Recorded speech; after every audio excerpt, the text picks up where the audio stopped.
എല്ലാവരും പരീക്ഷണ രോഗം വന്നവരല്ല. ജനങ്ങളിൽ വലിയ ഭൂരിഭാഗം ആളുകളും ശിക്ഷാരോഗം വന്നവരാണ്. ഇത് കുറച്ചുകൂടി ഞാൻ വിശദമാക്കി പറഞ്ഞു തരാം. പരീക്ഷണ രോഗം, ശിക്ഷാരോഗം.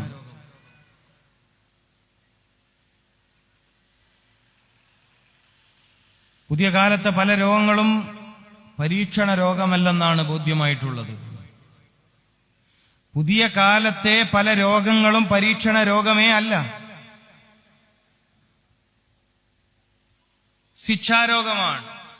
എന്തിന്റെ ശിക്ഷയാണ്, എന്തിന്റെ ശിക്ഷയാണെന്ന് ചോദിക്കുമ്പോഴാണ് ഈ ഹദീസ് ഓർമ്മ വരുന്നത്. ഏത് ഹദീസ്? നിഅമതാനി മഅബൂനും ഫീഹിമാ കസീറും മിനന്നാസ്. ശിക്ഷാരോഗം ഒന്നിവിടെ ശ്രദ്ധിച്ചാൽ ചികിത്സ എളുപ്പമാകും, രോഗം ശിഫയാവാൻ എളുപ്പമാകും. ശിക്ഷാരോഗം എനിക്ക് എങ്ങനെയാ വന്നത് എന്നതറിയാൻ താല്പര്യമുണ്ടെങ്കിൽ ഉടനെ പോവേണ്ടത് മറ്റൊരു ഹദീസിലേക്കാണ്. ആ ഹദീസാണ് ഞാൻ ഓതിയത്. നിഅമതാനി മഅബൂനും ഫീഹിമാ കസീറും മിനന്നാസ്. ആരോഗ്യത്തെ പാഴാക്കി കളയുന്നവരാണ്. അപ്പൊ എനിക്ക് പ്രമേഹ രോഗം വന്നത് അതിന്റെ ഉത്തരവാദി ഞാനാണ് എന്നർത്ഥം. എനിക്ക് കരള് രോഗം വന്നതിന്റെ ഉത്തരവാദി ഞാൻ തന്നെയാണ് എന്നർത്ഥം. പ്രഷറിന്റെ കംപ്ലൈന്റ് വരാൻ കാരണം ഞാൻ തന്നെ. സ്ട്രോക്ക് വരാൻ പുതിയ കാലത്തെ ചെറുപ്പക്കാര് ഭയപ്പെടേണ്ട മറ്റൊരു രോഗം ഏതാ? ആക്സിഡന്റിൽ മരിക്കുന്നതിനേക്കാൾ ഭയാനകമായ രൂപത്തിൽ കേരളത്തിൽ തലകറങ്ങി വീണിട്ടുള്ള മരണത്തിന്റെ എണ്ണം കൂടുകയാണ്. ആക്സിഡന്റിൽ മരിക്കുന്നതിനേക്കാൾ, എന്റെ സദസ്സ് ശ്രദ്ധിക്കുന്നുണ്ടല്ലോ അല്ലേ? ആക്സിഡന്റിൽ മരിക്കുന്നതിനേക്കാൾ കൂടുതൽ ആളുകൾ തലകറങ്ങി വീണ് മരിക്കുന്നു. കുഴഞ്ഞു വീണ് മരണം എന്നാ അതിന്റെ പേര്. കുഴഞ്ഞു വീണ് മരണം. രാത്രി ഉറങ്ങല് വൈകുക, മൊബൈൽ ഫോണിന്റെ ഉപയോഗം കൂടുക, തലയുടെ അടുത്ത് മൊബൈൽ ഫോൺ വെച്ച് കിടന്നുറങ്ങുക.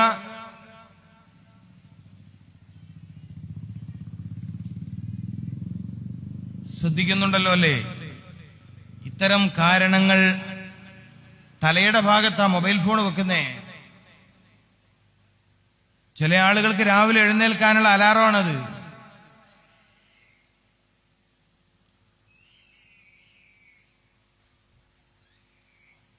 അപ്പോ നിഅമതാനി മഅബൂനും ഫീഹിമാ കസീറും മിനന്നാസ് എന്ന് പറഞ്ഞതിന്റെ താല്പര്യം നിങ്ങൾ മനസ്സിലാക്കണം. ആരോഗ്യത്തെ പാഴാക്കി കളയുന്നു, ആരോഗ്യത്തെ നശിപ്പിച്ച് കളയുന്നു, സ്വയം തളരുന്നു, സ്വയം ക്ഷീണിക്കുകയാണ് മനുഷ്യരിലധിക പേരും. അങ്ങനെ പറയുമ്പോൾ ഈ വിഷയത്തിന്റെ ഒരു ഭാഗം പോകുന്നത് എങ്ങോട്ടാണെന്നറിയുമോ? പുതിയ കാലത്തെ മനുഷ്യന്മാർക്ക് സുലഭമായി ഭക്ഷണം ലഭിക്കുമെങ്കിലും ആവശ്യമുള്ളത് തിന്നൂല്ല, ആവശ്യമില്ലാത്തത് വല്ലാതെ കഴിക്കുകയും ചെയ്യും. ഇതാണ് പുതിയ കാലത്തൊരു ശീലം. ആവശ്യമുള്ളത് തിന്നൂല്ല, ശരീരത്തിന് ആവശ്യമുള്ള ഭക്ഷ്യവസ്തുക്കൾ നമ്മൾ കൊടുക്കൂല. ഉദാഹരണം പറഞ്ഞാൽ ഒരു മനുഷ്യന് പ്രഭാതത്തിൽ അവന്റെ ശരീരത്തിന് രാവിലത്തെ ഭക്ഷണമായി ഒരു മനുഷ്യന്റെ ശരീരത്തിന് ഏറ്റവും നല്ലത് പഴങ്ങളാണ്. ഏറ്റവും നല്ലത് പഴമാണ്. നേന്ത്രപ്പഴവും ഈത്തപ്പഴവും അത്തിപ്പഴം പോലത്തെ നല്ല പഴങ്ങളാണ്. ആരാ കഴിക്കാൻ? ആരും കഴിക്കില്ല. പാഴാക്കി കളഞ്ഞവനിൽപ്പെട്ടു. എല്ലാ പ്രഭാതങ്ങളിലും പഴം കഴിക്കാത്തവർ, എല്ലാ പ്രഭാതങ്ങളിലും ലഭ്യമാകുമെങ്കിൽ പഴം കഴിക്കാത്തവർ ആരോഗ്യത്തെ പാഴാക്കി കളഞ്ഞവരാണ്. മഅബൂനും ഫീഹിമാ കസീറും മിനന്നാസ്. ഗർഭിണിയായ സമയത്തൊരു പെൺകുട്ടി ഈത്തപ്പഴവും ഏത്തപ്പഴവും അതുപോലെ പപ്പായയും പഴുത്തത് ഒക്കെ കഴിച്ചില്ലെങ്കിൽ അവൾ അവളുടെ ആരോഗ്യത്തെ പാഴാക്കി കളഞ്ഞവളാണ്. ഉദാഹരണം പറഞ്ഞതാണ്. നിങ്ങൾ നിങ്ങളുടെ ആരോഗ്യത്തെ പാഴാക്കി കളയുന്നു എന്നത് ബോധ്യപ്പെടുത്താൻ ഉദാഹരണം പറഞ്ഞതാ.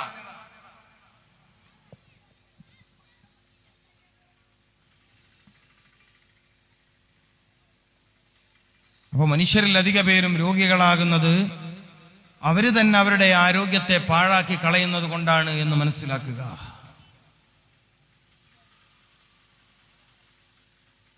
ആവശ്യമുള്ളത് തിന്നൂല്ല. ഞാൻ പറഞ്ഞു വന്ന കാര്യം അതാണ്. ആവശ്യമുള്ളത് തിന്നൂല്ല, അനാവശ്യമായത് കഴിക്കും. ഈ കാലത്തൊരു പ്രശ്നം അതാ, വെള്ളം കുടിക്കൂല. പലരും വെള്ളം കുടിക്കുന്നതിന്റെ അളവ് വളരെ കുറവാ. പുതിയ കാലത്തൊരു പ്രശ്നം എന്താ? കേരളത്തിന്റെ ഇപ്പോഴത്തെ പ്രശ്നം എന്താ? ചൂട് കൂടുതലാണ്. ചൂട് കാലത്ത് നിങ്ങൾ നിങ്ങളുടെ ശരീരത്തെ പ്രതിരോധിക്കേണ്ടതില്ലേ? മൂത്രാശയ സംബന്ധമായ രോഗങ്ങൾ വരാതിരിക്കാൻ, ഉഷ്ണസംബന്ധമായ രോഗങ്ങൾ വരാതിരിക്കാൻ, സൂര്യാഘാതം പോലത്തെ പ്രശ്നങ്ങൾ ശരീരത്തിൽ ഏൽക്കാതിരിക്കാൻ, ശരീരത്തിൽ ക്രമാതീതമായ ചൂട് വർദ്ധിക്കുന്നത് കാരണം ആന്തരികവും ബാഹ്യവുമായ രോഗം വരാതിരിക്കാൻ, ഉഷ്ണകാലത്ത് പ്രത്യേകിച്ചും നിങ്ങൾ ചില പ്രതിരോധ വഴികൾ സ്വീകരിക്കണമെന്നാണ് ഇസ്ലാമിന്റെ താല്പര്യം. നബി സല്ലല്ലാഹു അലൈഹി വസല്ലമ തങ്ങളുടെ സുന്നത്തിന്റെ താല്പര്യം അതാണ്. ആ വിഷയത്തിൽ ഒന്നാം സ്ഥാനത്ത് നിൽക്കുന്ന വലിയ പ്രതിരോധ വഴിയാണ് ആവശ്യമായ അളവിൽ വെള്ളം കുടിക്കണം. എത്ര പേര് കുടിക്കാൻ? വീട്ടിലിരിക്കുന്ന സ്ത്രീകൾ വെള്ളം കുടിക്കൽ വളരെ കുറവാണ്. ഞാൻ കാണിക്കാൻ വരുന്ന, കൺസൾട്ടിങ്ങിന് വരുന്ന രോഗികളോടേക്കും വെള്ളം കുടിക്കാറുണ്ടോ? അത്യാവശ്യം കുടിക്കും. അത്യാവശ്യം കുടിക്കുന്ന പറഞ്ഞാൽ ഊണയിക്കും അച്ചാറൊക്കെ തൊട്ട് കൂട്ടണമായിരിക്കും. 2, 3, 4 മാത്രം ഗ്ലാസ് കുടിക്കുന്ന ആളുകളുണ്ട്. പുതിയ കാലത്ത് ഇസ്ലാമിക സമൂഹം ഇതൊക്കെ പഠിക്കണം. മനുഷ്യ സമൂഹം ഇത് പഠിക്കണം. മാനവരാശിക്ക് ഈ പാഠം പഠിപ്പിച്ചു കൊടുക്കണം. ഖുർആനിൽ രോഗം വരാതിരിക്കാനുള്ള വല്ല പ്രതിരോധം ഉണ്ടോ എന്ന് ചോദിച്ചപ്പോ വഷ്റബു, രോഗം വരാതിരിക്കാൻ വല്ല പ്രതിരോധ മാർഗവും ഉണ്ടോ? മനുഷ്യ ശരീരത്തിൽ മാരകമായ രോഗം വരാതിരിക്കാൻ വല്ല പ്രതിരോധ വഴിയും ഖുർആൻ പറഞ്ഞിട്ടുണ്ടോ? വഷ്റബു, കുടിക്കുക. ഞാൻ സദസ്സിനോട് ഇടയ്ക്ക് ചോദ്യം ചെയ്തിരിക്കുകയാണ്. ഇവിടെ ദുനിയാവിൽ റാഹത്തോടെ ജീവിക്കണം എന്ന് താല്പര്യമുള്ളവർക്കുള്ള വാദായി പറയണത്, പ്രസംഗ പറയണത്. ഇവിടെ ഈ നാട്ടിൽ ഇതാണ് നമ്മുടെ വലിയ വിഷയം. നമ്മുടെയൊക്കെ ഏറ്റവും വലിയ അന്വേഷണം ദുനിയാവിൽ സുഖം എങ്ങനെ വർദ്ധിപ്പിക്കാം, സന്തോഷം എങ്ങനെ വർദ്ധിപ്പിക്കാം എന്നതാണ്. അതിനെക്കുറിച്ചാണ് ഞാനും പറയുന്നത്. എനിക്കും ദുനിയാവിനോടാ കുറച്ച് താല്പര്യം കൂടുതൽ. കാരണം ആഖിറത്തിന്റെ കൃഷിയുടെ ഇതാണ്. ആഖിറ ഉണ്ടാക്കാൻ ദുനിയാവ് തന്നെ വേണം.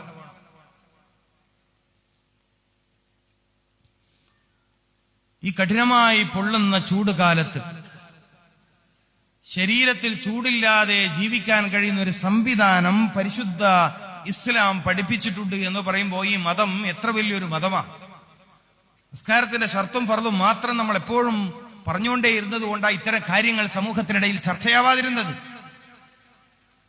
വയലിൽ നല്ല വയലും മരണം തന്നെയാ, മരണത്തെക്കുറിച്ച് പറയൽ തന്നെ. പക്ഷെ എപ്പോഴും മരണം മാത്രം പറഞ്ഞാൽ നേരത്തെ മരിക്കേണ്ടി വരില്ലേ? ദുനിയാവ് പറയണ്ടേ? ദുനിയാവ് പറയണ്ടേ? ദുനിയാവിന് എപ്പോഴാ പറയാം? മരിച്ചതിന് ശേഷം.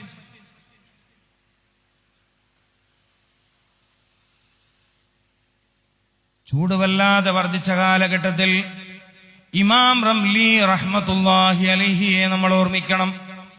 വൈദ്യശാസ്ത്ര ലോകത്തെ വലിയ പണ്ഡിതനാണ് ഇമാം റംലി റഹ്മത്തുള്ളാഹി അലൈഹി. മുഫസ്സിറാണ് അദ്ദേഹം. ഖുർആന് തഫ്സീർ എഴുതിയ പണ്ഡിതനാണ് അദ്ദേഹം.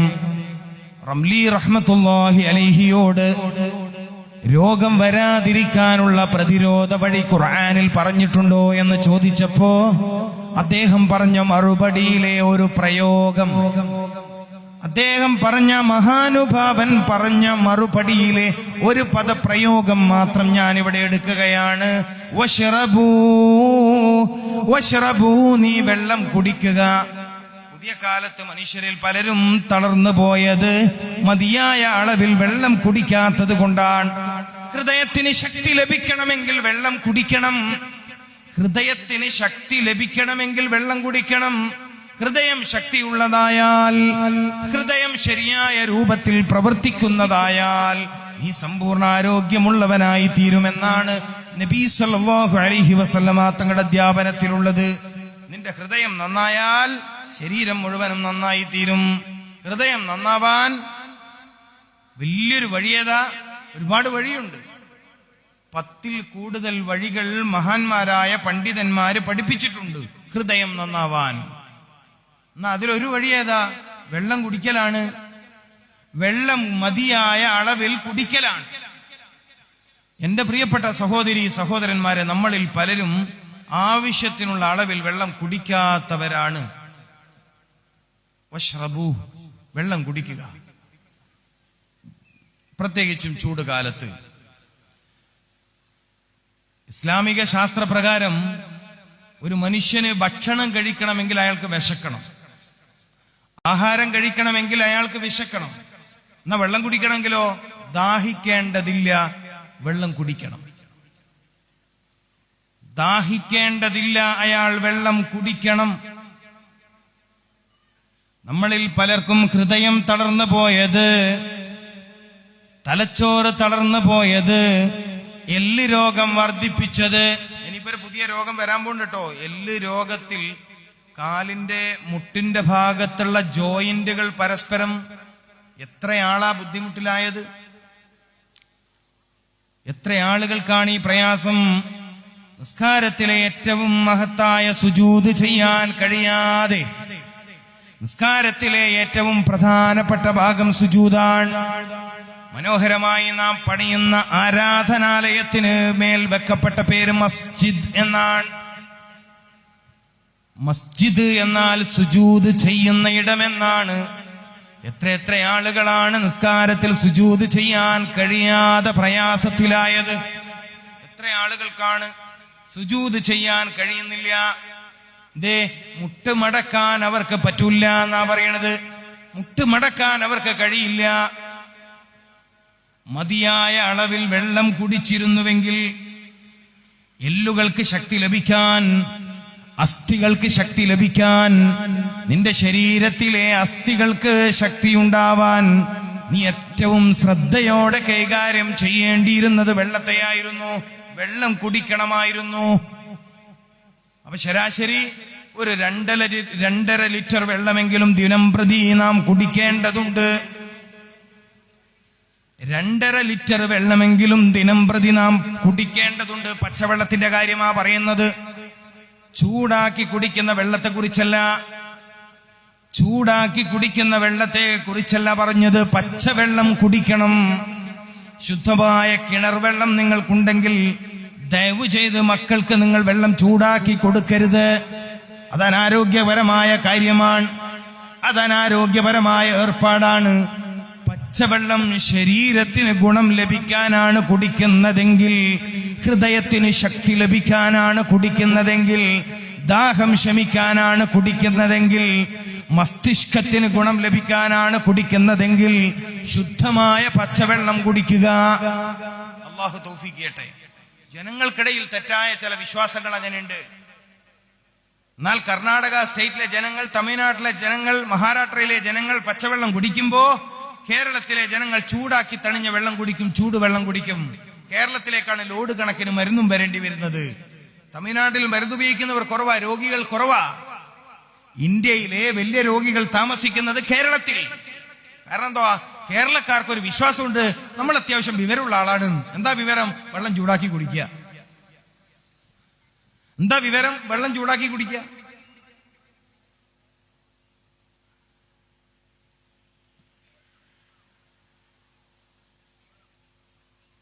സാധാരണ എപ്പോഴും സ്വർഗത്തിലെ പാനീയത്തെ കുറിച്ചാണ് വയല് പറയാറുള്ളത്. ഇനിയിപ്പോ ദുനിയാവിലെ വെള്ളത്തെ കുറിച്ചാ വയല്. സാധാരണ വയല് എന്ന് പറയുന്നത് സ്വർഗത്തിലെ തേനാറുകളെ കുറിച്ച്, പാലരുവികളെ കുറിച്ചാണ് നമ്മൾ വയല് പറയാറുള്ളത്. ഇത് ഭൗതിക ജീവിതത്തിൽ ജീവിതം സ്വർഗീയമാക്കാനുള്ള വഴികളെ കുറിച്ചാണ് പറയുന്നത്. ജീവിതം സ്വർഗീയമാക്കാനുള്ള വഴികൾ. വഷ്റബു, നീ വെള്ളം കുടിക്കണം. ഇത് രോഗപ്രതിരോധമാണ്. എന്ന് സയ്യിദുന റംലി റഹ്മത്തുള്ളാഹി അലൈഹി. മതിയായ അളവിൽ വെള്ളം കുടിക്കുക. സ്ത്രീകൾക്കിടയിൽ, കുട്ടികൾക്കിടയിൽ മൂത്രാശയ രോഗം വർദ്ധിക്കുന്നതിന് ഒരു വലിയ കാരണം, ഗർഭിണികളിൽ ആരോഗ്യം കുറയുന്നതിന്റെ വലിയ കാരണം, പ്രസവം പ്രയാസകരമാവുന്നതിന്റെ വലിയ കാരണം മതിയായ അളവിൽ ഗർഭകാലത്ത് വെള്ളം കുടിക്കുന്നില്ല എന്നതാണ്. നിങ്ങളത് ശ്രദ്ധിക്കണം. മതിയായ അളവിൽ വെള്ളം കുടിക്കുന്നില്ല എന്നതാണ്. അപ്പോ വെള്ളം കുടിക്കുക എന്നത് വളരെ ഗൗരവമുള്ള കാര്യമായി നാം കാണണം. പറ്റുമെങ്കിൽ പൂർവപ്രഭാതത്തിൽ സുബഹിന് മുമ്പ് വീടുകളിൽ കിണറുണ്ടെങ്കിൽ സുബഹിന് മുമ്പ് തന്നെ അന്നത്തെ ദിവസം കുടിക്കാനുള്ള വെള്ളം കോരി വെക്കുന്ന ഒരു ശീലം വീടുകളിൽ ഉണ്ടാവട്ടെ. അള്ളാഹു തൗഫീക്ക് ചെയ്യട്ടെ. കുടിക്കാൻ വേണ്ടി ഞാനൊരു നല്ല കാര്യം പറഞ്ഞുതരാം. സഹോദരിമാരുണ്ടല്ലോ, കുടിക്കാൻ വേണ്ടി നമ്മൾ കിണറിൽ നിന്ന് കോരുന്ന വെള്ളം സുബ്ഹ് ബാങ്കിന് മുമ്പ് ശേഖരിക്കാൻ നിങ്ങൾക്ക് കഴിയുമെങ്കിൽ, സുബ്ഹ് ബാങ്കിന് മുമ്പ് നിങ്ങൾക്ക് ശേഖരിക്കാൻ കഴിയുമെങ്കിൽ ആ വെള്ളത്തിന് പ്രത്യേക ഗുണമുണ്ട് എന്ന് മനസ്സിലാക്കണം. ഏത് വെള്ളത്തിന്? സുബ്ഹിന് മുമ്പ് കിണറിൽ നിന്ന് കോരിയെടുക്കുന്ന വെള്ളത്തിന് പ്രത്യേക ഗുണമുണ്ട് മനുഷ്യന്റെ ആരോഗ്യ വിഷയത്തിൽ.